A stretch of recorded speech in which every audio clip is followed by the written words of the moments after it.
अध्याय 23। सभी रहस्यों का रहस्य। काफिले ने भृंगा के द्वारों को पार किया और नदी की सबसे पश्चिमी उपधारा मधुमती पर आगे बढ़ गया। कुछ सप्ताहों बाद उन्होंने उस स्थान को पार किया जहां शिव ने परशुराम से युद्ध किया था। यह वह स्थल है जहां हमने परशुराम से युद्ध किया था। पूर्व दस्यु की पीठ पर थपकी मारते हुए शिव ने कहा। परशुराम ने शिव की ओर देखा और उसके बाद सती की ओर देखा। वास्तव में यह वह स्थल है जहां प्रभु ने मेरी रक्षा की थी। सती परशुराम को देखकर मुस्कुरा दी। वह जानती थी कि ऐसे में कैसा लगता है शिव द्वारा बचाया जाना। उसने अपने पति की ओर प्रेम से देखा, एक ऐसे व्यक्ति को जो अपने आसपास के व्यक्तियों के जीवन से विष निकाल सकने की क्षमता रखता था, जबकि वह स्वयं अपनी यादों के विष का वमन नहीं कर पाया था और आज भी उन यादों के दानवों से पीड़ित थे। उसने चाहे जितने प्रयत्न किए, वह उनके अतीत को भुलवा पाने में सफल नहीं हो पाई थी। संभवतया यही उसका भाग्य था। सती का चिंता चक्र परशुराम ने तोड़ दिया। यह वह स्थल है जहां हमें मुड़ना है प्रभु। सती ने उस ओर देखा जिस ओर उस निष्कासित वासुदेव ने संकेत किया था। वहां कुछ भी नहीं था। ऐसा प्रतीत हो रहा था कि नदी सुंदरी वृक्षों के झुरमुट का घाघरा पहने हुए आगे बढ़ती हुई पूर्वी समुद्र की ओर चली गई थी। कहाँ? शिव ने पूछा। उन सुंदरी वृक्षों को देखे प्रभु। परशुराम ने अपने कटे हुए बाएं हाथ से झुरमुट की ओर संकेत करते हुए कहा। वे इस क्षेत्र को अपना नाम देते हैं सुंदरबन। सुंदरवन? सती ने पूछा। जी हाँ देवी, परशुराम ने कहा। वे एक अति सुंदर रहस्यों को भी छुपा कर रखते हैं। काली के आदेश पर नेतृत्व जहाज उस झुरमुट की ओर मुड़ गया जिसकी ओर परशुराम ने संकेत किया था। अपने जहाज से दूरी होने पर भी सती देख पा रही थी कि पर्वतेश्वर भी जहाज की छत पर थे और काली की ओर देखते हुए नागा रानी से विवाद कर रहे थे। काली ने उन्हें अनसुना कर दिया और उधर जहाज उस ओर बढ़ने लगा जिस ओर जाना घातक लग रहा था। वे क्या कर रहे हैं? घबराहट में सती ने पूछा। वे भूमि से टकरा कर अटक जाएंगे। उनको उस समय हैरानी हुई जब नेतृत्व करने वाला जहाज उन पेड़ों को धक्का देता हुआ आगे की ओर बढ़ गया। पवित्र झील के नाम पर यह क्या है? विस्मित शिव फुसफुसाया। जड़हीन वृक्ष? जड़हीन नहीं प्रभु, परशुराम ने कहा। उनमें जड़ है, किंतु वे भूमि में लगे हुए नहीं हैं।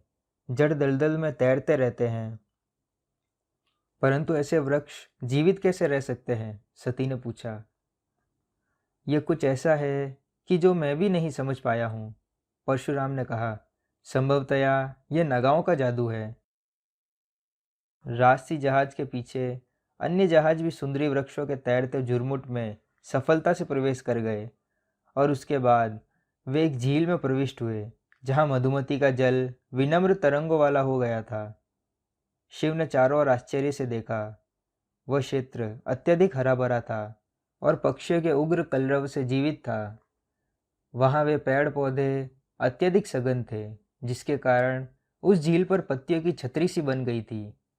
वह झील इतनी विशाल थी कि वहाँ 10 बड़े बड़े जहाज आराम से समा सकते थे। उस समय दूसरा प्रहर लगभग समाप्त होने वाला था और सूरज अपनी तीव्रता पर था, जबकि उस छायादार झील में भ्रमवश लोगों को शाम होने का अंदेशा हो सकता था। परशुराम ने शिव की ओर देखा। इस तैरते झुरमुट के बारे में बहुत ही कम लोगों को पता है। मैं उन कुछ लोगों के बारे में जानता हूँ जिन्होंने इसे ढूंढने के प्रयास किए और उनके जहाज भूमि से टकराकर नष्ट हो गए। किनारों पर लगे लंबे खंभों में बांधकर 10 जहाज़ों को खड़ा कर दिया गया। उन्हें एक दूसरे से तैरते हुए ही बांधकर घने सुंदरी वृक्षों के झुरमुट के पीछे छुपा दिया गया। आगे का मार्ग पैदल तय करना था। 2000 सैनिकों को दंडकारण्य के बीच से होकर जाना था। उन सबको नेतृत्व जहाज के आसपास जमा होने के लिए कहा गया।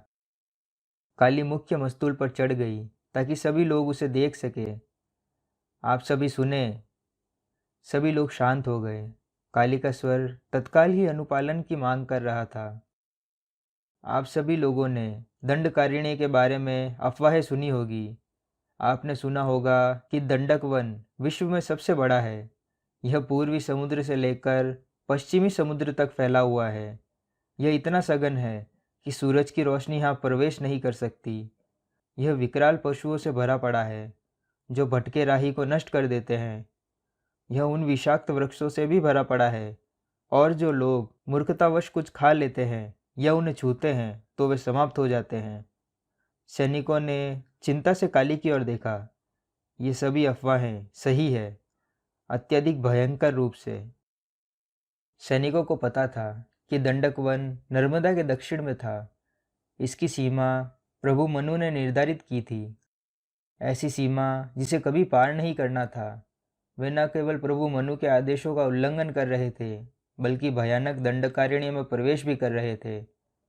इन शापित वनों में कोई अति साहसी बनकर अपने भाग्य को आजमाने की सोच भी नहीं रहा था। काली के शब्दों ने उनके दृढ़ विश्वास को मात्र पक्का किया था। मेरे अलावा केवल गणेश और विश्वधूम ही इन मृत्यु समान मार्गों के बारे में जानते हैं। यदि आप जीवित रहना चाहते हैं तो हमारे आदेशों का पालन करें और वही करें जो हम कहें। यदि आप ऐसा नहीं करेंगे तो मैं वचन देती हूँ कि आप पंचवटी जीवित नहीं पहुँच पाएंगे। सैनिकों ने जोशीले ढंग से सिर हिलाकर सहमति प्रकट की। दिन के बचे हुए समय में आप जहाज़ों पर विश्राम कर सकते हैं, भोजन करें और एक नींद ले लें। सूर्योदय के साथ ही हम रवाना हो जाएंगे। आज कोई भी सुंदरबन में अकेले इधर उधर विचरण नहीं करेगा। हो सकता है कि वे जान जाएंगे कि इन वनों में सुंदरता कम और क्रूरता अधिक है। काली मस्तूल से नीचे उतरी तो उसने देखा कि शिव और सती नीचे खड़े थे। दंडक वन यहाँ से कितनी दूर है? सती ने पूछा। काली ने आसपास देखा और उसके बाद सती की ओर देखा।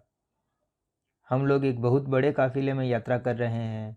सामान्यतः ये दूरी 1 महीने में तय हो जाती है, लेकिन मुझे लगता है कि हमें 2 से 3 महीने लग जाएंगे। हालांकि इसमें कोई बुराई नहीं।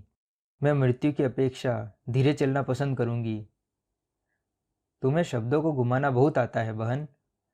कुटिलता से काली मुस्कुराई। क्या पंचवटी दंडक वन के मध्य में है? शिव ने पूछा। नहीं शिव, वह पश्चिम की ओर अधिक है। तो फिर बहुत अधिक दूर है। इसी कारण मैंने कहा था कि बहुत अधिक समय लगेगा। जब हम दंडकारण्य पहुँचेंगे तब उसके बाद पंचवटी पहुँचने में और 6 महीने लग जाएंगे। शिव ने कहा। जहाज से हमें पर्याप्त मात्रा में खाने का सामान लेकर चलना चाहिए। इसकी कोई आवश्यकता नहीं है शिव, काली ने कहा। अतिरिक्त भार हमें धीमा कर देगा। ये वन आवश्यक भोजन से परिपूर्ण है। हमें मात्र सावधान रहना है कि हम वह नहीं खाएं जो हमें नहीं खाना चाहिए। परंतु भोजन ही एकमात्र समस्या नहीं है। हम लोग 9 महीने वनों में बिताएंगे। कई अन्य संकट भी आ सकते हैं। काली की आंखें चमक उठी। नहीं आएंगे यदि आप मेरे साथ हैं। मुख्य जहाज की छत पर रात का भोजन परोसा गया। शिव ने नागाओं की सामुदायिक भोज की प्रथा का सम्मान करने का निर्णय लिया, जिसमें अनेक लोग एक अत्यधिक विशाल पत्तल में मिलकर खाना खाते हैं। यह पत्तल केले के पत्तों को एक साथ जोड़कर बनाए जाते हैं। शिव, सती, काली, गणेश, कार्तिक, पर्वतेश्वर, आनंदमयी, भागीरथ, आयुर्वती, परशुराम, नंदी, वीरभद्र और कृतिका उस विशालकाय पत्तल के चारों ओर बैठ गए। पर्वतेश्वर को यह प्रथा अजीब और अस्वास्थ्यकर प्रतीक हुई, किंतु सदैव की तरह उसने शिव के आदेश का पालन किया। इस प्रथा के पीछे कारण क्या है महारानी? भागीरथ ने काली से पूछा। हम नागा लोग भोजन की देवी अन्नपूर्णा में विश्वास रखते हैं, जो हम सबकी माता है। क्या वह हमें जीवित नहीं रखती है? यह प्रथा संयुक्त रूप से उनका आशीर्वाद प्राप्त करने के लिए आयोजित की जाती है। जब हम यात्रा कर रहे होते हैं तो इसी प्रकार अपना भोजन करते हैं। अब हम सब भाई बहन हैं। हम लोग इस यात्रा में एक जैसे भाग्य वाले बन चुके हैं। यह बात तो सच है, भागीरथ ने कहा, और साथ में यह भी सोच रहा था कि सामुदायिक भोज विषकरण से बचने का एक बहुत ही अच्छा तरीका है। क्या सचमुच ही दंडक भयानक है महारानी? पर्वतेश्वर ने पूछा। या फिर ये अफवाहें अनुशासन सुनिश्चित करने के लिए है? एक वन बहुत अधिक देखरेख करने वाली किसी दयालु माता की तरह हो सकता है यदि हम उसके नियमों का पालन करें, लेकिन यदि हम रास्ते भटक जाते हैं तो वह एक दानव की तरह हो सकता है जो आपको तत्काल ही परास्त कर देगा। हाँ, अफवाहें अवश्य ही अनुशासित करने का माध्यम बनती है। 9 महीनों का समय एक ही मार्ग पर चलने के लिए बहुत लंबा होता है। अंततः आवश्यक है कि हम इससे भटके नहीं, लेकिन विश्वास करें, जो भटक जाएंगे उन्हें इस बात का पता अवश्य चल जाएगा। ये अफवाहें पक्के तथ्यों पर आधारित है। ठीक है, शिव ने कहा, बहुत चर्चा हो गई, अब हमें भोजन करना चाहिए। और इन सब के मध्य आयुर्वती कृतिका और वीरभद्र को देख रही थी। कोड़ लेने के बीच बीच में वीरभद्र कार्तिक की ओर संकेत कर रहा था और कुछ फुसफुसा रहा था। वे दोनों ही कार्तिक को प्रेम भरे भाव से ऐसे देख रहे थे जैसे वह उन्हीं का पुत्र हो। आयुर्वती के मुख पर एक दुख भरी मुस्कान थी।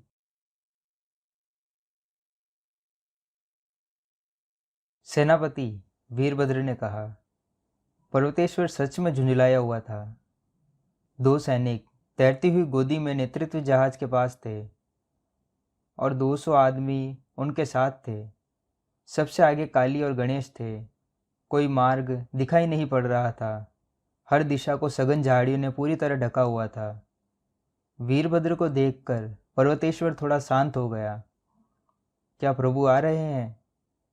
नहीं सेनापति, केवल मैं। पर्वतेश्वर ने सिर हिलाया। ठीक है। उसके बाद वह काली की ओर मुड़ा।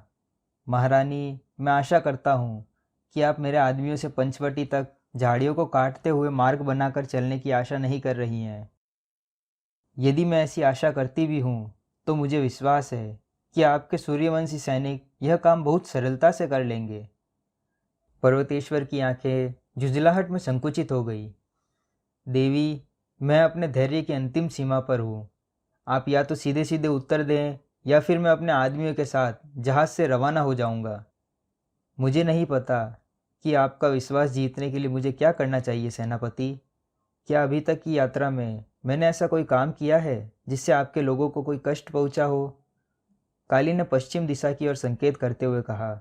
आपके सैनिकों को मात्र इतना ही करना है कि इस दिशा में 100 मीटर तक झाड़ियों को साफ कर दें। बस इतना ही? हाँ, बस इतना ही। पर्वतेश्वर ने सिर हिलाया।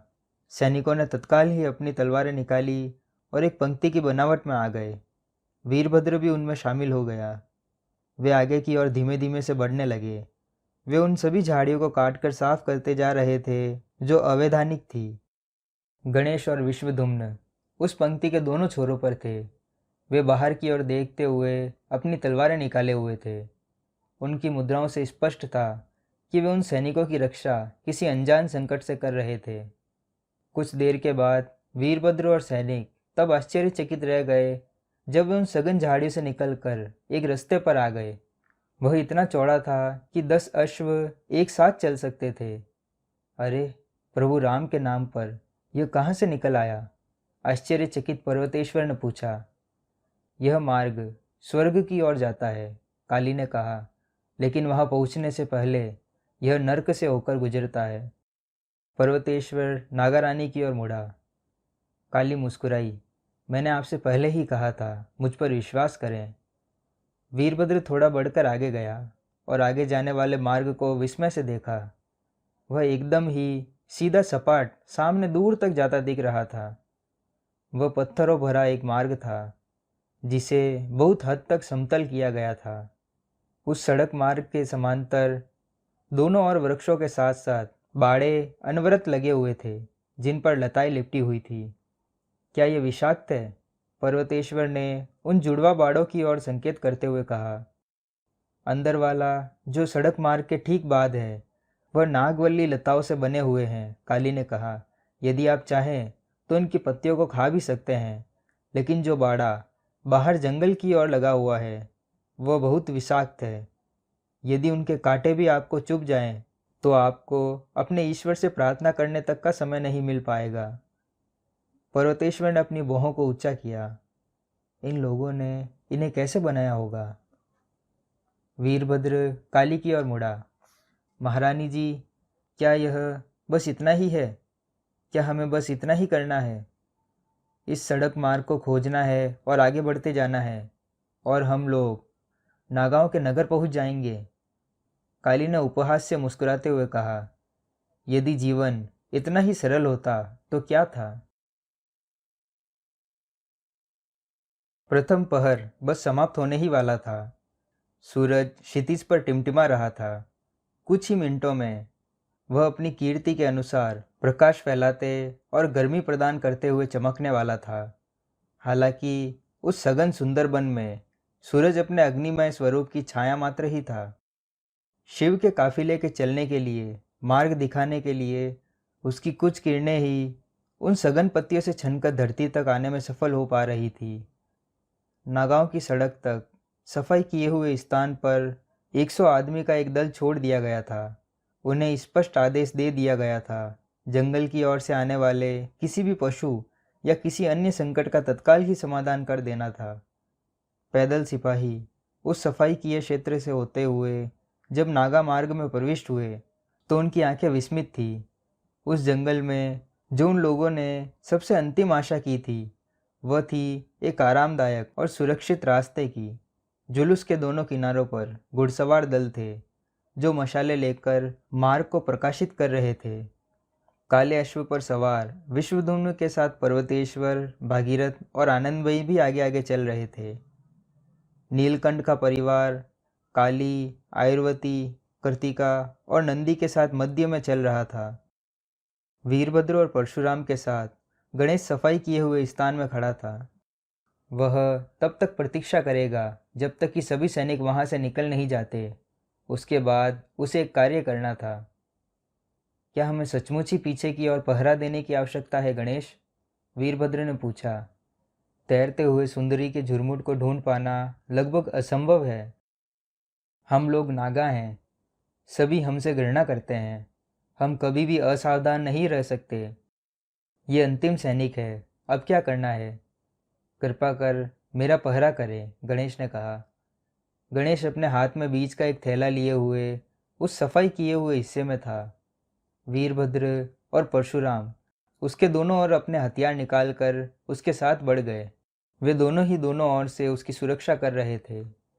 वहां वे कुछ ही देर थे कि एक जंगली सुअर चहलकदमी करता हुआ उनकी ओर आया। वीरभद्र ने आज तक जितने सुअर देखे थे, उनमें से वह सबसे बड़ा था। वह लगभग 2 मीटर लंबा और 1 मीटर ऊंचा था।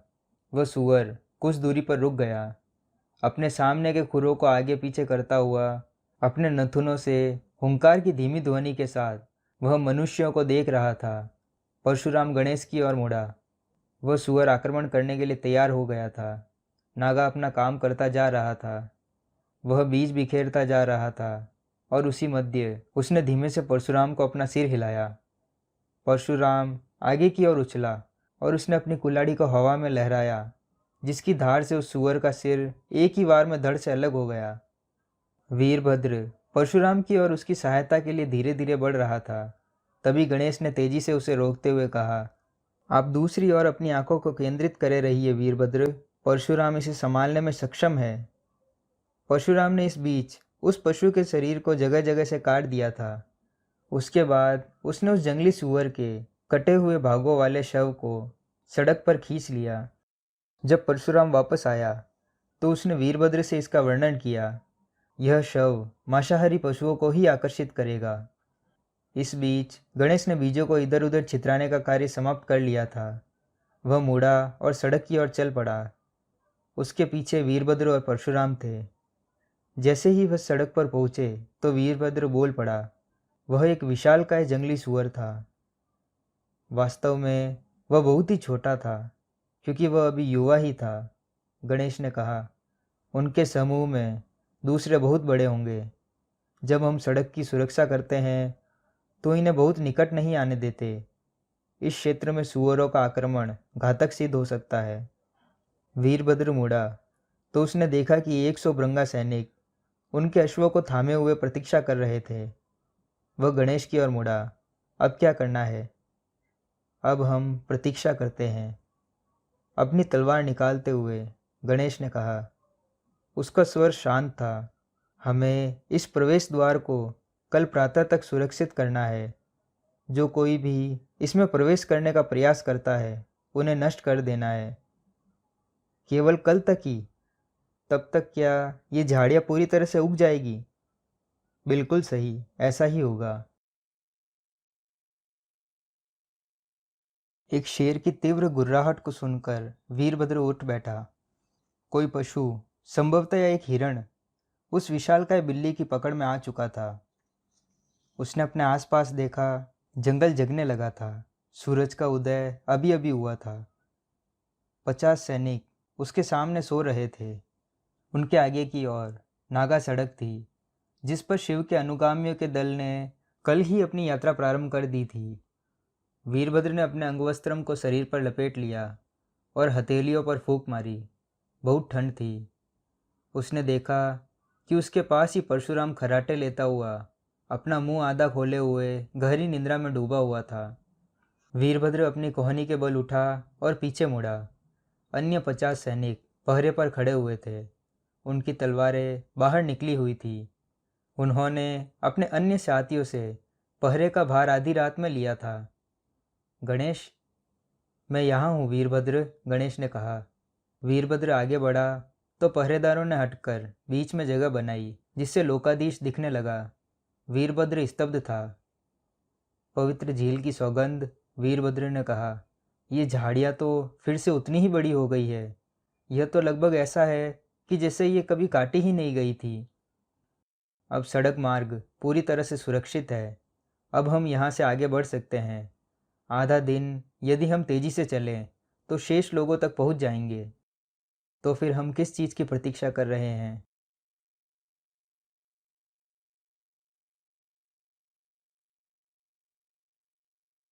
तुम्हें पूछना चाहिए, वीरभद्र ने कृतिका से कहा।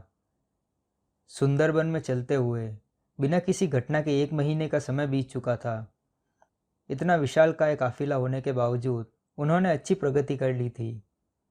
कृतिका काफिले के मध्य से निकलकर अपने पति के साथ रहने के उद्देश्य से काफिले के पीछे की ओर चली गई थी। वह गणेश के साथ वार्तालाप का आनंद ले रही थी और धीरे धीरे अपनी राजकुमारी के बड़े पुत्र से उसे लगाव होने लगा था। गणेश, जिसका अश्व वीरभद्र और कृतिका के अश्वों के साथ साथ चल रहा था, तत्काल ही बोला, क्या पूछना है मुझसे? ऐसा है, कृतिका ने कहा। वीरभद्र मुझे बताते हैं कि आप उस समय अधिक आश्चर्यचकित नहीं हुए थे जब आपने सुना था कि संभवतया सम्राट दक्ष ने ही चंदन ध्वज को मारा था। परशुराम ने अपने अश्व को थोड़ा धीमे किया ताकि वह उनके साथ हो जाए। वह उत्सुक था। क्या आप जानते थे? कृतिका ने पूछा। हाँ। कृतिका गणेश के चेहरे पर गुस्सा और घृणा के भाव ढूंढ रही थी, लेकिन वहाँ ऐसा कुछ भी नहीं था। क्या आप प्रतिशोध का अनुभव नहीं करते? क्या आपको नहीं लगता कि यह एक अन्याय था? मैं प्रतिशोध या अन्याय का अनुभव नहीं करता कृतिका जी, गणेश ने कहा। ब्रह्मांड की अच्छाई के लिए न्याय का अस्तित्व होता है, ताकि संतुलन बना रहे। मनुष्यों में घृणा की ज्वाला उत्पन्न करने के लिए यह अस्तित्व में नहीं होता। इसके अलावा मेरे पास मेलुहा के सम्राट को न्याय के कटघरे में खड़ा करने की शक्ति नहीं है। ब्रह्मांड को यह शक्ति है। वह न्याय करेगा तब जब उचित समय होगा, इस जीवन में या अगले जीवन में। परशुराम ने बीच में ही टोका, किंतु क्या प्रतिशोध आपको अच्छा अनुभव नहीं कराएगा? आपने प्रतिशोध ले लिया। आपने लिया ना? गणेश ने परशुराम से पूछा। क्या आप पहले से अच्छा अनुभव करते हैं? परशुराम ने गहरी सांस ली। वह अच्छा अनुभव नहीं करता था। तो इस प्रकार आप दक्ष के साथ कुछ भी नहीं करना चाहते? वीरभद्र ने पूछा। गणेश ने अपनी आंखें संकुचित की। मैं इसकी कोई परवाह नहीं करता। वीरभद्र मुस्कुराया। परशुराम ने वीरभद्र की प्रतिक्रिया पर अपनी त्योरी चढ़ा ली। क्या? परशुराम ने पूछा। कुछ नहीं, वीरभद्र ने कहा। बस इतना ही कि अंततः मैं आज उस बात को समझ गया जो एक दिन शिव ने मुझसे कहा था। उन्होंने कहा था कि प्रेम का विपरीत घृणा नहीं होता है। घृणा मात्र उतना ही है कि जब प्रेम बुरा हो जाता है। प्रेम का विपरीत वास्तव में उदासीनता है, जब आप इस बात की कोई परवाह नहीं करते कि उस व्यक्ति के साथ क्या होता है और क्या नहीं होता।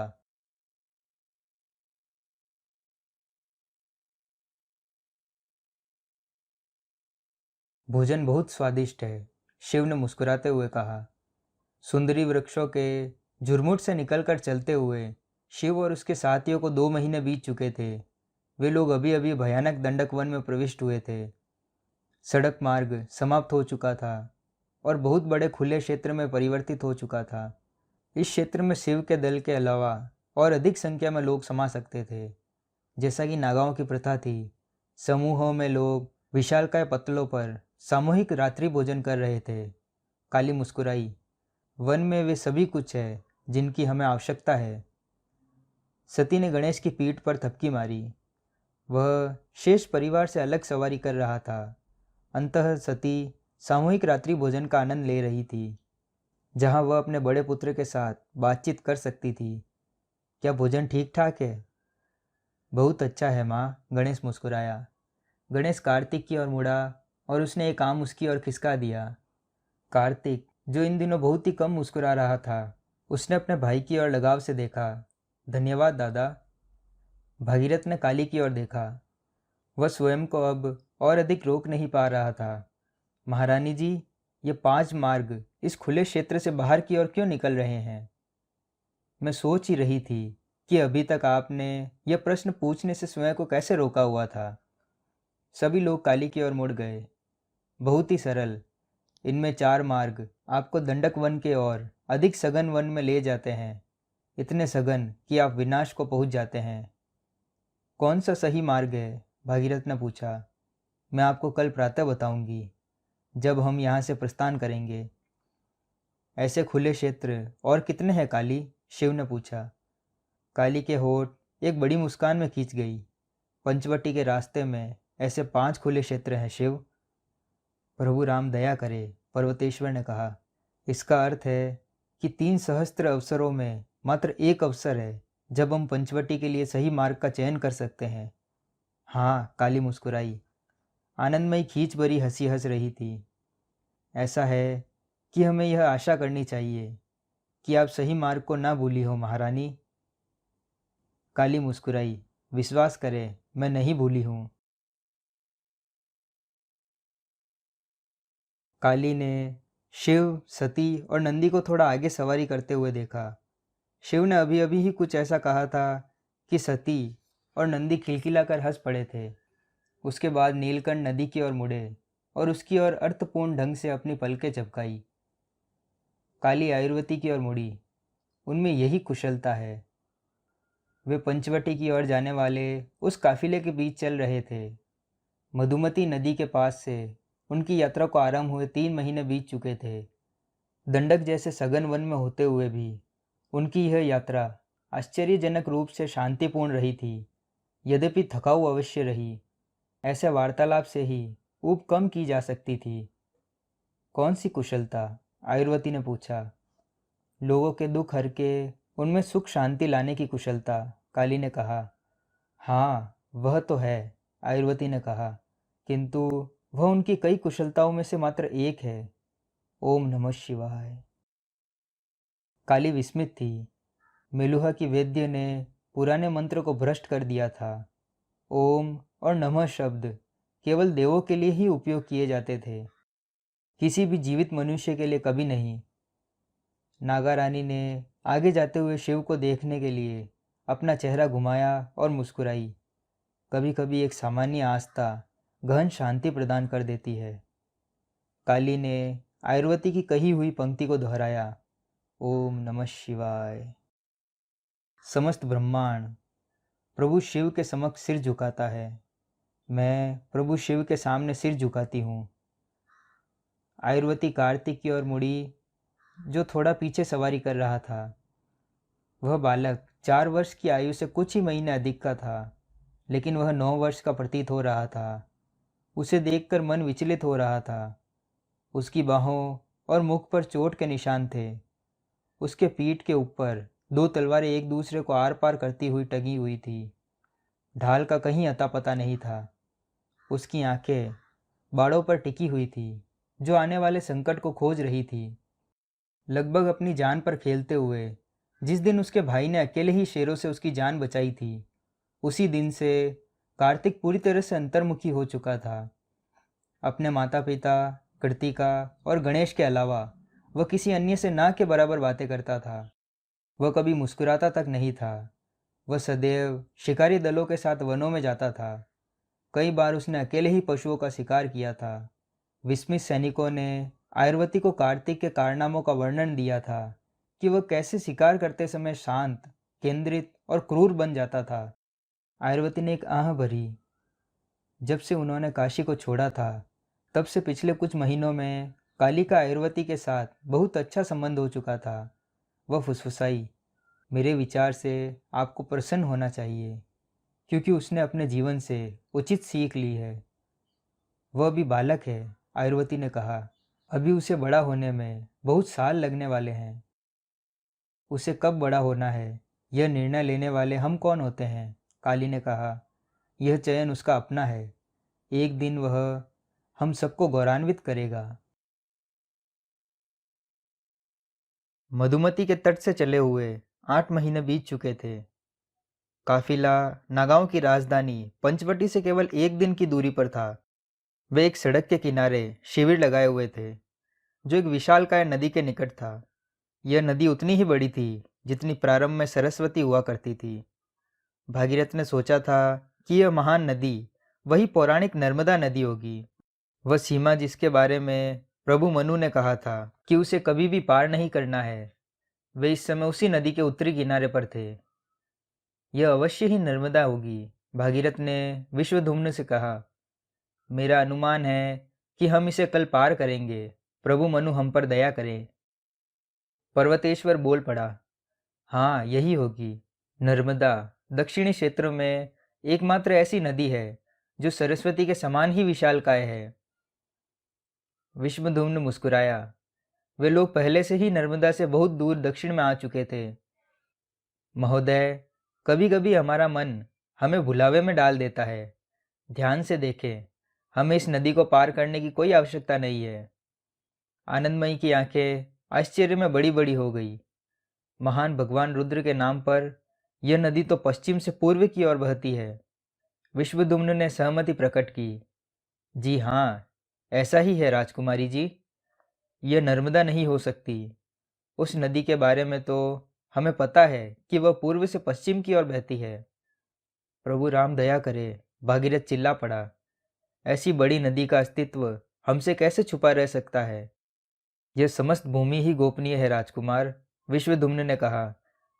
यह गोदावरी है, और आप देख सकते हैं कि जब यह पूर्वी समुद्र तक पहुंचती है तो कितनी बड़ी हो जाती है। पर्वतेश्वर ने विस्मय से घूर कर देखा। उसने अपने हाथ जोड़े और बहते हुए पानी को झुककर नमस्ते किया।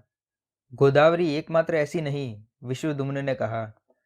मैंने अफवाहें सुनी है कि सुदूर दक्षिण में ऐसी कई अन्य दैत्याकार नदियां हैं। भागीरथ ने विश्वधुम्न की ओर यह सोचते हुए देखा कि अगले दिन न जाने और कितनी चीजें होगी जो उन्हें आश्चर्य में डाल देगी। गणेश, नंदी ने कहा। हाँ दलपति नंदी, गणेश ने पूछा। नंदी काफिले के पिछले भाग की ओर चला गया था। उसे काली का संदेश गणेश तक पहुंचाना था। नागांव की सीमा की चौकी काफिले के साथ मानकीय व्यवहार ही करेगी। उन्हें इस बात से कोई भी लेना देना नहीं है कि काफिले में रानी और लोकाधीश भी यात्रा कर रहे हैं। जब भी कभी उसके लोगों के कल्याण की बात आती थी, तो रानी काली सदैव ही सावधान रहती थी। इसका परोक्ष रूप में यह अर्थ था कि उस काफिले की निगरानी नागांव की राजधानी तक होने वाली थी, ताकि किसी भी प्रकार के संभावित संकट को प्रभावहीन किया जा सके। गणेश ने सहमति प्रकट की। धन्यवाद दलपति। नंदी ने नागांव की उस चौकी को देखा जिसे उन्होंने अभी अभी पार किया था। ये 100 आदमी क्या सुरक्षा प्रदान कर सकते हैं गणेश? ये लोग यहाँ एकांत में नगर से एक दिन की दूरी पर हैं। इस चौकी में कोई दुर्ग भी नहीं है। अब तक नागांव की विस्तृत सुरक्षा व्यवस्था को देखकर ऐसी व्यवस्थाएं जो प्रवीणता की चरम पर है। इस चौकी का ध्येय समझ में नहीं आ रहा है। गणेश मुस्कुराया। अपनी सुरक्षा के विवरणों के बारे में वह सामान्यतया किसी भी ऐसे व्यक्ति से बातें नहीं करता जो नागा नहीं था, परंतु यह नंदी था, शिव की परछाई। उस पर संदेह करने का अर्थ शिव पर संदेह करना था। ये मार्ग पर बहुत अधिक सुरक्षा प्रदान नहीं करते, परंतु यदि कोई ऐसा आक्रमण होता है तो ये पूर्व चेतावनी का कार्य करते हैं।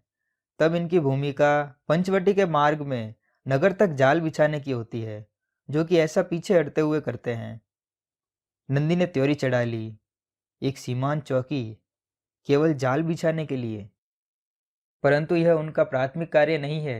गणेश ने अपनी उंगली से संकेत करते हुए कहना जारी रखा। उनकी सबसे प्रमुख भूमिका नदी की ओर से किसी भी प्रकार के आक्रमण से हमें बचाना है। नंदी ने गोदावरी की ओर देखा। निसंदेह यह अवश्य ही कहीं जाकर पूर्वी समुद्र में मिलती होगी। एक ऐसा प्रवेश द्वार जिसका लाभ उठाया जा सकता था। नागाओं ने सच में अच्छी योजना बना रखी थी। पूर्ण चंद्रमा की मंदिम प्रकाश ने दंडक वन के पशुओं को झूठी सुरक्षा का आश्वासन दे दिया था। छन छन कर आ रही चांदनी में वे सुस्त पड़ गए थे। शिव के शिविर में शांति छाई हुई थी। सभी लोग सो रहे थे। अधिकतर लोग देर रात तक जगे हुए थे। वे लोग सुंदरबन एवं दंडक के संकटपूर्ण वनों से आश्चर्यजनक रूप से बिना किसी घटना के इतनी लंबी यात्रा पर वाद विवाद कर रहे थे। पंचवटी मात्र एक दिन की दूरी पर था। अचानक शंख ध्वनि के कर्णभेदी स्वर ने रात्रि की शांति को भंग कर दिया। वास्तव में एक नहीं, अनेक शंखों की ध्वनि आने लगी थी। उस विशाल शिविर के मध्य में काली तत्काल ही उठ खड़ी हुई। उसी के साथ शिव, सती और कार्तिक भी। यह क्या बकवास है? इस कोलाहल पर शिव चिल्लाया। काली नदी की ओर देख रही थी। वह स्तब्ध थी। ऐसा इससे पहले कभी नहीं हुआ था। वह शिव की ओर मुड़ी। उसने दांत पीसते हुए कहा, आपके लोगों ने हमें धोखा दिया है। सारा शिविर जाग चुका था और शंख के शैल लगातार चेतावनी दे रहे थे।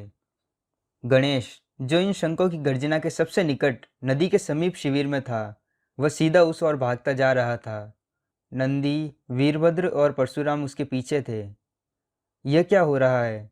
वीरभद्र अत्यधिक बल लगाकर चीखा ताकि उस कोलाहल में उसकी आवाज़ सुनाई दे सके। शत्रुओं के जहाज गोदावरी में हमारी ओर चले आ रहे हैं। गणेश चिल्लाया, उन्होंने हमारी चेतावनी व्यवस्था को भंग कर दिया है। अब क्या करें? नंदी चिल्लाया। सीमांत चौकी पर चलना है। हमारे पास गुप्त नौकाएं हैं। नंदी पीछे मुड़ा और उसने 300 सैनिकों तक आदेश पहुंचा दिया। उन्होंने संकट को सामने देख अपने मोर्चे संभाल लिए थे। वे सैनिक उन 4 व्यक्तियों का चुपचाप अनुसरण कर रहे थे। वे तेजी से सीमांत चौकी पर पहुंचे, जहां पहले से ही 100 नागा सैनिक गुप्त नौकाओं को पानी के अंदर ढकेल रहे थे। इस बीच विश्वधुम्न, जो शत्रुओं के संकट के सबसे दूर किनारे पर था, उसने पहले तो इस अविश्वास से स्वयं को नियंत्रित किया और उसके बाद वह इस प्रकार की आपात स्थिति में अपनाई जाने वाली मानकीय प्रक्रिया की कार्रवाई करने लगा। एक लाल ज्वाला जलाई गई ताकि दूर पंचवटी को सावधान किया जा सके। इस बीच भागीरथ विश्वधुम्न के पास भागकर गया। नदी पर तुम्हारी क्या सुरक्षा व्यवस्था है? विश्वधुम्न ने भागीरथ को जलती हुई आंखों से देखा। उसने उत्तर देने से इनकार कर दिया। उसे पक्का विश्वास था कि नागाओं के साथ कपट किया गया था। भागीरथ ने अपना सिर हिलाया और पर्वतेश्वर की ओर भागा, जो पहले से ही अपने सैनिकों को एकत्र करके उन्हें नदी के साथ साथ सुरक्षात्मक बनावट में नियुक्त कर रहा था। कोई सूचना? पर्वतेश्वर ने पूछा। वह नहीं बोलेगा सेनापति, भागीरथ चीखा। मेरा भय सच हो चुका है। इन लोगों ने हमें धोखा दिया है। हम सीधे इनके जाल में फंस चुके हैं। अपने 500 सैनिकों को युद्ध की बनावट में देखते हुए पर्वतेश्वर ने अपनी मुट्ठी भींच ली। नदी की ओर से जो कोई भी आता है तो उसे नष्ट कर दो। और उसके बाद आकाश चमक उठा। भागीरथ ने ऊपर की ओर देखा। प्रभु राम दया करे। भयंकर ज्वलंत बाणों की बारिश आकाश से उनकी ओर आती दिखाई दी। स्पष्ट रूप से वे कुछ दूरी से छोड़े गए थे, उन्हीं युद्धपोतों से जो गोदावरी में तेजी से उनकी ओर बढ़ते चले आ रहे थे। ढाले ऊपर! पर्वतेश्वर जोर से चिल्लाया। बीच में शिव और काली ने भी वैसे ही आदेश दिए। सैनिकों ने स्वयं को ढालों के नीचे छुपा लिया। वे बाणों के इस ज्वलंत संहार के रुकने की प्रतीक्षा कर रहे थे, किंतु अनेक बाणों ने वस्त्रों को अग्नि के हवाले करते हुए और शरीरों को भेदते हुए अपने लक्ष्य प्राप्त कर लिए थे। उन बाणों ने अत्यधिक लोगों को घायल किया था और कुछ दुर्भाग्यशालियों को मृत्यु के द्वार तक पहुंचा दिया था। कोई अवकाश नहीं था। बाणों की बारिश लगातार होती जा रही थी। एक बाण आयुर्वती के पांव में जा लगा। अपनी ढाल को निकट लेते हुए, अपने पैर को खींचते हुए वह पीड़ा से चीख पड़ी। अचानक और आक्रमण की उग्रता ने शिव के शिविर के अधिकतर लोगों को ढाल के पीछे दुबक जाने को विवश कर दिया था। किंतु वास्तविक युद्ध गोदावरी में ही शिविर के स्थल के पास नदी के तट पर हो रहा था। जल्दी से, गणेश चीखा। यदि बाणों की मूसलाधार बारिश इसी तरह कुछ देर और चलती रही तो पूरा का पूरा शिविर ध्वस्त हो जाएगा। उसे तेजी से काम करना था। सूर्यवंशी, चंद्रवंशी और नागा सभी सैनिक गोदावरी नदी में तेजी से आते हुए उन 5 बड़े जहाज़ों की ओर अपनी 100 छोटी नौकाओं को धक्का देते हुए ले जा रहे थे। उन छोटी नौकाओं में चकमक पत्थर के साथ सूखी हुई ज्वलनशील लकड़ियां थीं, जो एक मोटे कपड़े से ढकी हुई थी। जब वे एक निश्चित दूरी पर होंगे तो उन गुप्त नौकाओं को जला दिया जाएगा और उन्हें उन जहाज़ों से टकरा दिया जाएगा। ऐसे बड़े और लकड़ी के बने हुए जहाज़ों को नष्ट करने के लिए आग सबसे अच्छा तरीका था। वे जहाज़ नदी में आगे बढ़ते चले आ रहे थे और उनकी छतों से ज्वलंत बाण लगातार छोड़े जा रहे थे। उन जहाज़ों की उन्मादित गति के कारण गणेश के सैनिकों को शत्रुओं के युद्धपोतों के पास पहुंचने के लिए बहुत दूर तक तैरने की आवश्यकता नहीं पड़ी। वे गुप्त नौकाएं अपने स्थल पर पहुंच चुकी थी। उन्हें इस बनावट में लगा दिया गया था कि वे टक्कर मारने के लिए तैयार थी। उनमें आग लगा दो, गणेश चीखा। सैनिकों ने तुरंत ही प्रत्येक नौका से कपड़ा हटा दिया और चकमक पत्थरों को एक दूसरे से रगड़ा। इससे पहले कि हत्यारे कुछ प्रतिक्रिया कर पाते, नौकाओं में तत्काल ही आग धधकने लगी थी। गणेश के सिपाहियों ने उन नौकाओं को जहाज़ों से धकेल कर टकरा दिया। उन्हें जहाज से सटाए रखो, नंदी चीखा। जहाज में आग पकड़ना आवश्यक है। जहाज के पहरेदारों ने अपने धनुष नदी के हमलावरों की ओर मोड़ लिया। बाणों की अग्निवृष्टि नदी में होने लगी। अनेक अपंग हुए, बहुतेरे मृत्यु के घाट उतारे गए और वीर सैनिकों पर भी आक्रमण होने लगा। गुप्त नौकाओं की आग में गणेश के सैनिक भी झुलसते जा रहे थे, किंतु वे परिश्रम से तैरते हुए नौकाओं को उन शत्रुओं के जहाज़ों की ओर धक्का देते रहे। कुछ ही क्षणों में 5 जहाज आग की लपटों में गिर गए थे, परंतु तब तक वे बहुत हानि पहुंचा चुके थे। नदी के किनारे वापस चलो, गणेश चीखा। वह जानता था कि उसे गोदावरी नदी के तट पर सैनिकों को एक पंक्ति की बनावट में तैयार रखना था। जैसे जैसे आग की लपटें बढ़ती जाएगी तो हत्यारे पानी में या जीवन रक्षक नौकाओं में कूद पड़ेंगे और नदी के तट पर पहुंचकर पुनः युद्ध आरंभ करेंगे। गणेश के सैनिक नदी के तट पर अभी पहुंचने ही वाले थे कि उन्होंने कर्णभेदी विस्फोट सुना। उन्होंने मुड़कर देखा तो स्तब्ध रह गए। शत्रुओं का सबसे पहला जहाज विस्फोट में उड़ गया था। उसके कुछ ही क्षणों के अंदर अन्य जहाज भी विशालकाय विस्फोट के साथ भस्म हो गए। गणेश परशुराम की ओर मुड़ा। वह पूरी तरह से स्तब्ध था। दैवीय अस्त्र। परशुराम ने सहमति में सिर हिलाया। वह भी हैरान था। मात्र दैवीय अस्त्रों से ही ऐसा विस्फोट संभव हो सकता था, लेकिन ऐसे अस्त्रों पर कौन अपने हाथ डाल सकता था, और वह भी इतनी भारी मात्रा में। गणेश ने बिखरते हुए सैनिकों को एकत्र कर व्यूह रचना की और उन्हें गिना। जिन 400 सैनिकों के साथ उसने हमला किया था, उनमें से कोई 100 सैनिक शेष रहे थे। उनमें अधिकतर नागा सैनिक थे, क्योंकि वे ही ऐसे युद्ध कौशल में प्रशिक्षित थे। लोकाधीश ने गुस्से में अपने दांत पीसे और काली और शिव की खोज में शिविर की ओर चल पड़ा। आपने हमें जाल में फंसा दिया, पर्वतेश्वर ने चीख कर कहा। बाणों की उन अग्निवृष्टि में उसके 20 सैनिक शहीद हो गए थे। शिविर के मध्य में मरने वालों की संख्या अपेक्षाकृत अधिक थी। लगभग 50 सैनिक मारे जा चुके थे। निसंदेह सबसे अधिक मरने वालों की संख्या नदी के किनारे थी, जो शत्रुओं के युद्धपोतों के निकट थे। 100 सैनिक जिन्होंने युद्धपोतों पर हमले किए थे, उन्हें शामिल कर कुल 300 सैनिक वहां मारे जा चुके थे। आयुर्वती अपनी जांग में घुसे बाण के साथ ही चिकित्सकों के दल के साथ भागकर सैनिकों की जीवन रक्षा में जुटी हुई थी। बकवास, काली चिल्लाई। आपने हमें धोखा दिया है। आज तक किसी ने भी गोदावरी की ओर से कभी हम पर हमला नहीं किया था, कभी नहीं। शांत रहो, शिव जोर से बोला। वह वीरभद्र, परशुराम, नंदी और गणेश की ओर मुड़ा, जो अभी अभी वहां पहुंचे थे। ये विस्फोट कैसे थे परशुराम? दैवी अस्त्र थे प्रभु, परशुराम ने कहा। शत्रुओं के 5 जहाज उन्हें लेकर चल रहे थे। आग ने उनमें विस्फोट कर दिया। शिव ने गहरी सांस ली और दूर शून्य में देखा। प्रभु, भागीरथ ने कहा, हमें वापस लौट चलना चाहिए। पंचवटी के मार्ग में और भी ऐसे घातक आक्रमण हमारी प्रतीक्षा कर रहे हैं। यहाँ मात्र 2 नागा हैं। सोचो कि 50,000 क्या कर सकते हैं। काली गुस्से में फट पड़ी। यह आप लोगों की करनी है। पंचवटी पर आज तक कभी भी हमला नहीं हुआ। आपने अपने दस्तों को यहाँ पहुँचाया है।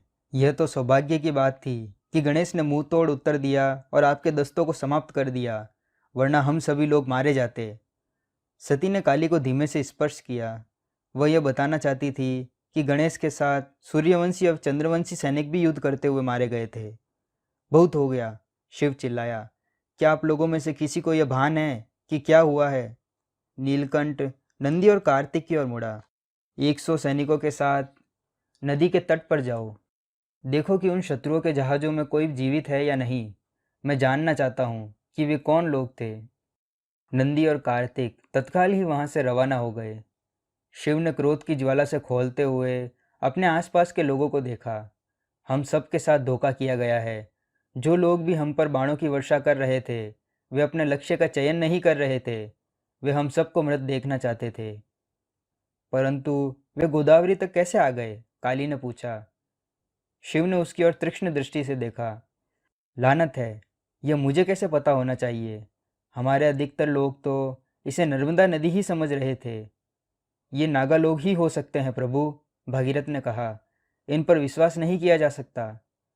क्या आपको पक्का विश्वास है? शिव ने व्यंग्यात्मक रूप में कहा। नागाओं ने अपनी ही रानी को मारने के लिए जाल बिछाया था और उसके बाद गणेश ने अपने ही लोगों के विरुद्ध प्रति आक्रमण किया और उन्हें दैवीय अस्त्रों से उड़ा दिया।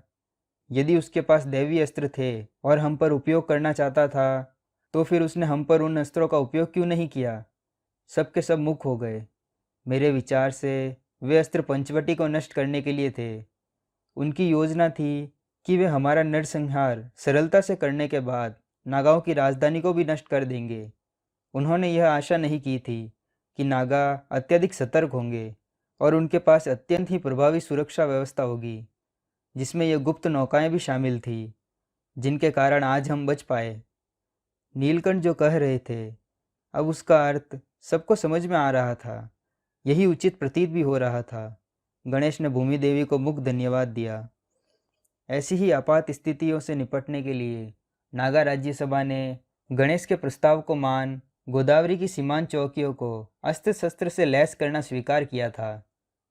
कोई हम सबको मृत देखना चाहता है, शिव ने कहा। कोई ऐसा जो पर्याप्त रूप से शक्तिशाली है, क्योंकि वह इतनी भारी मात्रा में दैवीय अस्त्रों का शस्त्रागार प्राप्त कर सकता है। ऐसा कोई जिसे सुदूर दक्षिण में इतनी विशाल नदी के अस्तित्व का पता है और उसके पास समुद्र से आते इस मार्ग को जानने की क्षमता है। कोई ऐसा संसाधन युक्त व्यक्ति जो हम पर आक्रमण करने के लिए युद्धपोतों के एक बेड़े की व्यवस्था कर सकता है। उसके पास पर्याप्त सैनिक है। प्रश्न तो यह है कि वह व्यक्ति कौन है?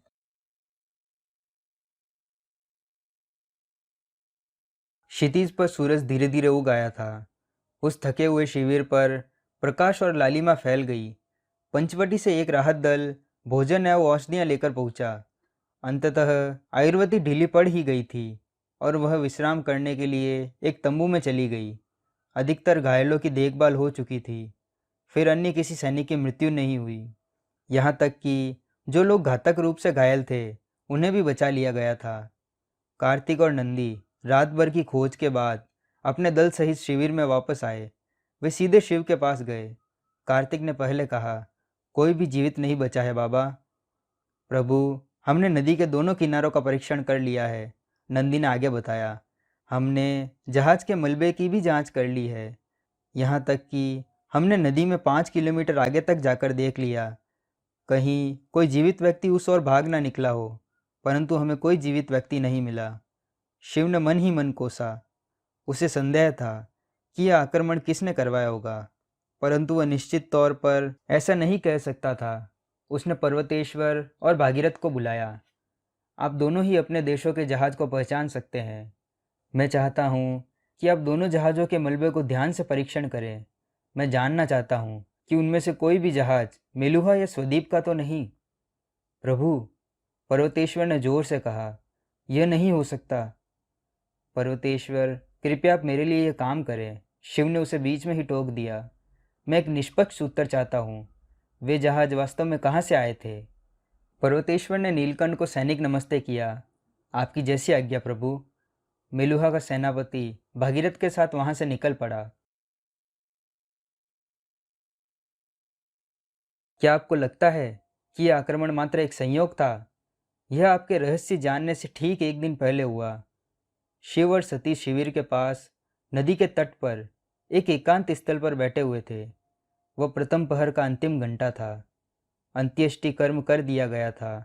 यद्यपि घायल लोग यात्रा करने की स्थिति में नहीं थे, किंतु आम सहमति थी कि सुरक्षा की दृष्टि से पंचवटी पहुंचना अनिवार्य था।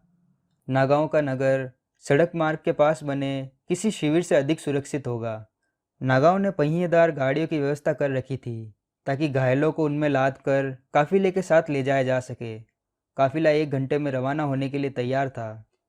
मैं नहीं कह सकता, शिव ने कहा। सती चुप रही। उसकी दृष्टि दूर कहीं टिकी हुई थी। तुम क्या सोचती हो कि तुम्हारे पिता हो सकते? सती ने गहरी श्वास भरी। हाल में जो कुछ भी मैंने उनके बारे में जाना है, वे कुछ भी कर सकते हैं। शिव ने अपना हाथ बढ़ाया और सती को थाम लिया।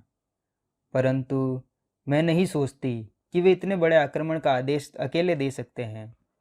सती ने कहना जारी रखा। उनमें इतनी क्षमता नहीं है। यह कठपुतली का खेल किसने रचा और वह ऐसा क्यों कर रहा है? शिव ने सहमति प्रकट की। यही रहस्य है, परंतु इससे पहले हमें यह बड़ा रहस्य जानना है। मेलुहा, स्वदीप और पंचवटी में जो कुछ भी हो रहा है, उसका इस रहस्य से गहरा संबंध है।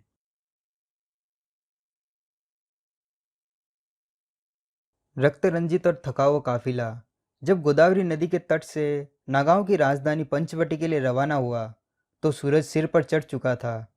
पंचवटी अर्थात 5 बरगद के पेड़ों की भूमि। वे मात्र 5 साधारण वट वृक्ष नहीं थे। उनकी पौराणिक कथा 1000 साल पहले प्रारंभ हुई थी। अपने अयोध्या से निर्वासन के दौरान 7वें विष्णु राम ने अपनी पत्नी सीता और भाई लक्ष्मण के साथ इन वृक्षों के नीचे विश्राम किया था। उन्होंने इन वृक्षों के समीप ही अपनी झोपड़ी का निर्माण किया था। यही वह दुर्भाग्यशाली स्थान था जहाँ से राक्षसों के राजा रावण ने सीता का अपहरण किया था। इसी के कारण राम से उसका युद्ध हुआ। उस युद्ध में रावण की सुनहरी और अत्यधिक संपन्न लंका का विनाश हुआ था। गोदावरी के उत्तर पूर्वी तट पर पंचवटी नगर बसा हुआ था। वह नदी पश्चिम घाट के पर्वतों से बहती हुई पूर्वी समुद्र में मिलती थी। पंचवटी के पश्चिम में वह नदी विचित्र ढंग से 90 अंश के कोण से अचानक मुड़कर कोई 1 किलोमीटर दक्षिण की ओर बहकर पुनः पूर्व की ओर मुड़ समुद्र तक की अपनी यात्रा पूरी करती है। गोदावरी के इस घुमाव ने नागाओं को नहर बनाने और दंडक वन के उस क्षेत्र को साफ करके नागरिकों को खेती के अवसर प्रदान किए थे। सूर्यवंशियों को उस समय आश्चर्य हुआ जब उन्होंने देखा कि पंचवटी मेलुहा के नगरों की तरह ऊंची वेदिका पर बसाया गया था। पत्थरों की ताकतवर दीवार चारों ओर ऊंची उठाई गई थी, जिनमें नियमित अंतराल पर आक्रमणकारियों से सुरक्षा के लिए बुर्ज बने हुए थे। दीवारों से लगे हुए क्षेत्र को नागा लोग खेती के लिए उपयोग किया करते थे। अतिथि गृहों की एक बस्ती बनी हुई थी जो भृंगा भ्रमणकारियों के लिए बनाई गई थी। एक दूसरी दीवार उन्हें घेरे हुए थी। इस दूसरी दीवार के बाद भी वनों को साफ कर बनाया गया मैदानी क्षेत्र फैला था ताकि शत्रुओं को आसानी से देखा जा सके। पंचवटी की स्थापना भूमि देवी द्वारा की गई थी। उस गैर नागा रहस्यात्मक महिला ने नागाओं की वर्तमान जीवन शैली की स्थापना की थी। कोई भी भूमि देवी के पूर्व व्रत को नहीं जानता था और उसने शक्ति से आदेश देकर किसी भी स्वरूप में अपना चित्र बनवाने से मना किया था। अंततः वर्तमान नागा सभ्यता की संस्थापिका की एकमात्र स्मृति उनके कानून एवं उनके वक्तव्य ही थे। पंचवटी नगर उनकी जीवन शैली की प्रतीक थी, जो सूर्यवंशी एवं चंद्रवंशी जीवन शैलियों के सबसे उत्तम तरीकों का मिश्रण थी। उनकी अभिलाषा नगर द्वार पर उद्घोषित की गई थी, सत्यम सुंदरम, अर्थात सच ही सुंदर है। शिव के काफिले को बाहरी द्वार से प्रवेश की अनुमति दी गई और उन्हें भृंगा के अतिथि गृहों में ठहराया गया। काफिले के सभी सदस्यों को एक आरामदायक कक्ष प्रदान किया गया। आप थोड़ा विश्राम क्यों नहीं कर लेते शिव? काली ने कहा। मैं रहस्य का उद्घाटन करूंगी। मैं पंचवटी अभी ही जाना चाहता हूँ, शिव ने कहा। क्या आप अभी ही जाना चाहते हैं? क्या आप थके हुए नहीं हैं? निसंदेह मैं थका हुआ हूँ, परंतु मुझे उस रहस्य को तुरंत जानने की आवश्यकता है। तो ठीक है। शिव के बाकी साथी अतिथि गृह में रुक गए। शिव और सती काली और गणेश के साथ पंचवटी की ओर चल दिए। जिस प्रकार के नगर की उन्होंने आशा की थी, वैसा वहाँ कुछ भी नहीं था। इसे एक निश्चित तरीके से जालनुमा आकार में बनाया गया था, जो बहुत कुछ मेलुहा के नगरों के समान था। परंतु ऐसा प्रतीत होता था कि नागाओं ने मेलुहा के न्याय एवं समानता के आदर्श को तार्किक निष्कर्ष की ओर ले जाने में सफलता प्राप्त कर ली थी। रानी के आवास समेत प्रत्येक आवास एक ही आकार प्रकार के बने हुए थे। 50,000 नागा लोग वहाँ रहते थे। उनमें से कोई भी अधिक धनी या निर्धन नहीं था। सभी लोग पंचवटी में एक ही तरह से जीवन जीते हैं, सती ने गणेश से पूछा। बिल्कुल नहीं माँ, यहाँ प्रत्येक को अपने जीवन के बारे में निर्णय लेने का अधिकार है, लेकिन राज्य उन्हें आवास जैसी आधारभूत और प्राथमिक सुविधाएं प्रदान करता है और उनमें पूरी तरह एक समानता है। नीलकंठ को वहां से गुजरते हुए देखने के लिए सभी निवासी अपने घरों से बाहर निकलकर पंक्तिबद्ध होकर खड़े थे। उन्होंने नीलकंठ के काफिले पर रहस्यात्मक हमले के बारे में सुन रखा था। लोग भूमि देवी को धन्यवाद दे रहे थे कि उनकी रानी और लोकाधीश को कुछ नहीं हुआ। शिव यह देखकर आश्चर्यचकित था कि बहुत से लोगों को कोई भी विकृति नहीं थी।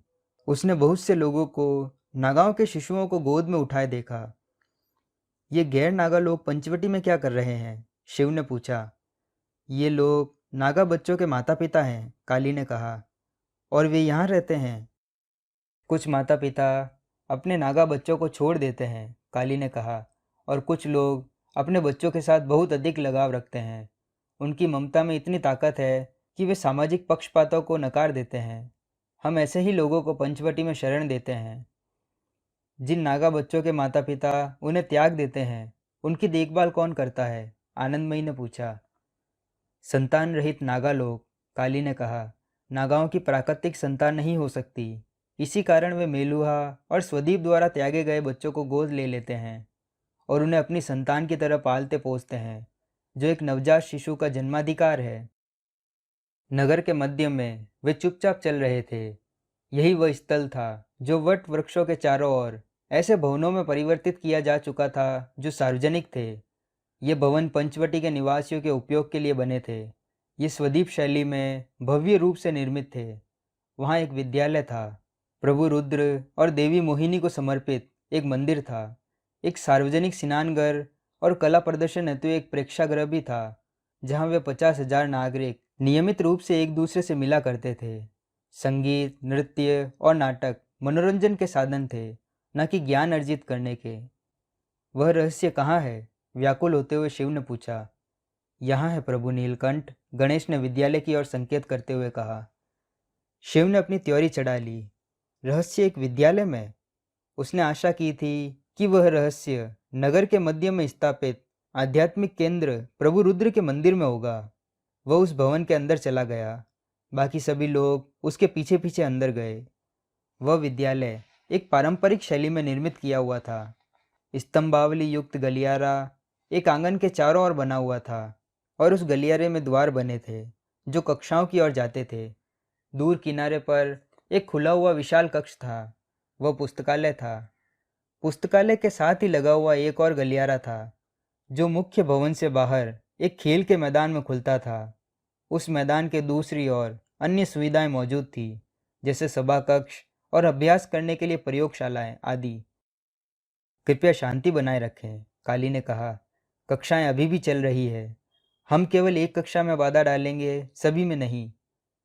हम किसी भी कक्षा में बाधा नहीं डालेंगे। शिव ने पुस्तकालय की ओर कदम बढ़ाते हुए कहा, जहां वह नागाओं के रहस्य की आशा कर रहा था।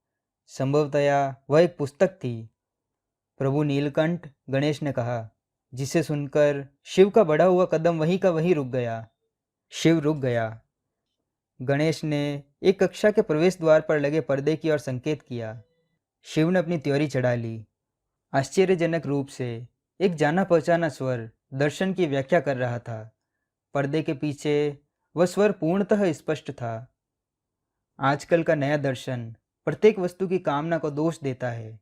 कामना हर प्रकार के दुख एवं विनाश का मूल है, ठीक है? जी हाँ गुरुजी, शिष्यों ने कहा। इसकी व्याख्या करो, अध्यापक ने कहा। क्योंकि कामना आसक्ति उत्पन्न करती है, आसक्ति जो इस विश्व के प्रति होती है। और जब आपको वह प्राप्त नहीं होता है जो आप चाहते हैं, या फिर वह प्राप्त होता है जो आप नहीं चाहते, तो दुख का अनुभव होता है। यह क्रोध को जन्म देता है, और जिसके परिणाम स्वरूप हिंसा और युद्ध उत्पन्न होते हैं। इन सब का परिणाम अंततः विनाश होता है। इस प्रकार यदि आप विनाश और दुख से दूर रहना चाहते हैं, तो आपको अपनी इच्छा पर नियंत्रण करना होगा, है ना? अध्यापक ने पूछा। इस विश्व की माया का त्याग कर दो। पर्दे के दूसरी ओर से शिव ने मन ही मन में कहा, हाँ, परंतु दर्शन का हमारा सबसे प्रमुख स्रोत ऋग्वेद कहता है कि, अध्यापक ने कहना जारी रखा, प्रारंभ में सिवाय अंधकार और आदिकालीन प्रलय के और कुछ भी नहीं था। उसके बाद इन अंधकारों से इच्छा का जन्म हुआ। यह इच्छा एक मौलिक बीज था, जो रचना का एक अंकुर था। और यहीं से हम सभी लोग जानते हैं कि मनुष्य के प्रभु प्रजापति ने ब्रह्मांड और उनमें समस्त वस्तुओं की रचना की। इस प्रकार कामना रचना का भी मूल है। शिव पर्दे के उस ओर वाले स्वर से मंत्रमुग्ध था। अति सुंदर बिंदु। तो फिर यह कामना या इच्छा रचना या विनाश दोनों का ही स्रोत कैसे हो सकता है? शिष्य पूरी तरह से शांत थे। उन्हें उत्तर नहीं मिल पा रहा था। इसके बारे में दूसरे प्रकार से सोचो। क्या उस वस्तु का विनाश संभव है जिसकी रचना नहीं की गई है? नहीं गुरुजी। दूसरी ओर, क्या यह सोचना उचित है कि कोई भी वस्तु या प्राणी जिसकी रचना हुई है, उसका कभी ना कभी विनाश होना ही है? जी हाँ गुरुजी, यही कामना का उद्देश्य है। यह रचना या विनाश के लिए है। यह एक यात्रा का आरंभ है, और यही उसका अंत भी। बिना कामना के कुछ नहीं। शिव मुस्कुराया। इस कक्षा में अवश्य ही कोई वासुदेव पंडित है। नीलकंठ काली की ओर मुड़े। हमें पुस्तकालय की ओर चलना चाहिए। मैं रहस्य को पढ़ना चाहता हूँ। मैं पंडित जी से बाद में मिल लूँगा। काली ने शिव को रोक लिया। रहस्य कोई वस्तु नहीं है, वह एक मनुष्य है। शिव विस्मित रह गया। आश्चर्य में उसकी आंखें चौड़ी हो गई। गणेश ने उस कक्षा के पर्दे वाले द्वार की ओर संकेत किया, और वे वहां आपकी प्रतीक्षा कर रहे हैं। शिव ने गणेश को एकटक देखा। वह गतिहीन हो चुका था। लोकाधीश ने धीरे से पर्दे को अंदर की ओर किया। गुरुजी, बीच में विघ्न डालने के लिए क्षमा करें। प्रभु नीलकंठ यहाँ आए हैं। उसके बाद गणेश एक और हट गया। शिव ने कक्षा के अंदर प्रवेश किया, और उसने जो वहां देखा उसे देखकर वह स्तब्ध रह गया। अरे, यह क्या है? वह गणेश की ओर मुड़ा, पूर्णतः कि कर्तव्य विमूढ़। लोकाधीश धीमे से मुस्कुराया। नीलकंठ पुनः अध्यापक की ओर मुड़ गए। मैं आपकी प्रतीक्षा कर रहा था मित्र, अध्यापक ने कहा।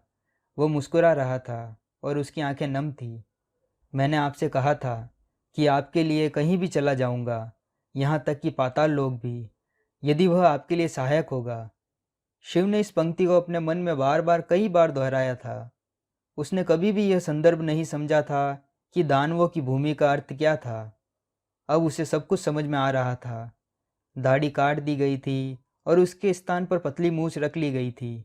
चौड़े कंधे और बेलनाकार छाती, जो पहले वसा की परत के नीचे छुपे हुए थे, वे व्यायाम द्वारा सुडौल हो चुके थे।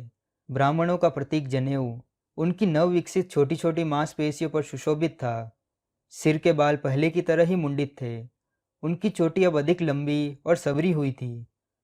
उन गहरी आंखों में वही पुरानी शांति थी जिसने पहले शिव को अपनी ओर आकर्षित किया था। वह उसका खोया हुआ मित्र था, उसका यार था, उसका भाई था। बृहस्पति। धन्यवाद।